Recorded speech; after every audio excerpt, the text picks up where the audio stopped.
மட்டுமல்ல, இந்த உலகத்தில் தீவிரவாதத்திற்கு எந்த விதத்திலும் நாங்கள் அடிபணிவோம் என்று நினைப்பதில் கூட பாவம் என்பதை மரியாதைக்குரிய பாரத பிரதமர் நரேந்திர மோடி அவர்கள் சொன்னார்களே, அந்த முகத்தை இங்கே உள்ள ஒவ்வொருவரின் முகத்திலும் நான் பார்க்கிறேன், ஒவ்வொருவரின் மனதிலும் நான் பார்க்கிறேன்.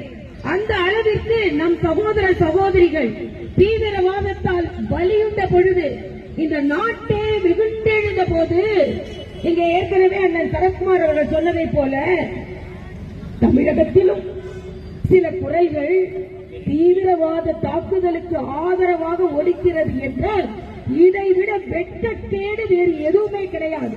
வெற்றி தலைகுனிய வேண்டும். அவர்களுக்கு நாட்டுப்பற்றில்லை, ஓட்டுப்பற்று மட்டும்தான் இருக்கிறது. ஆக அந்த ஓட்டுப்பற்று உள்ளவர்களை நாட்டை விட்டு துரத்த வேண்டும்.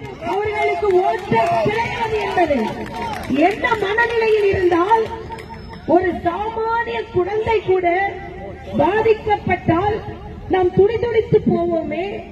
ஆனால் தேனிலவிற்கு போன தம்பதிகளை, பிரயாணத்திற்கு போன தம்பதிகளை, சுற்றுலாவிற்கு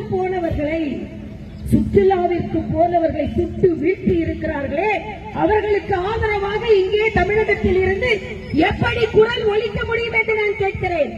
அந்த ஒலிக்கும் குரலுக்கு எதிராக